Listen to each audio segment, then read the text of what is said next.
the abdominal muscles of the cat. First, the external oblique. External oblique, ang first outer layer. Outermost layer. Then, after the external oblique is the internal oblique. Kani. Second layer. Second layer. First and second.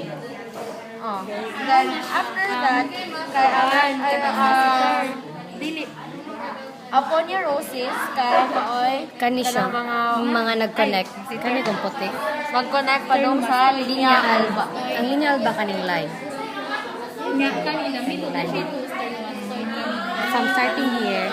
Kay mo ni siyang sternokayoid. So, near the insertion on the linea alba, Ang insertion kay ang linya alba.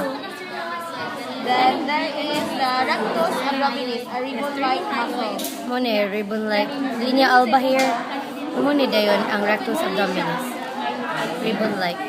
Then, transversus abdominis, the third and innermost layer. Kani transversus abdominis. Second, third. So, first, Second, third niya. Ang rectus abdominis. then linea alba, Then ang linya alba. aponeurosis. Ang aponeurosis kani na nag-connect sa linya alba. Nora, taas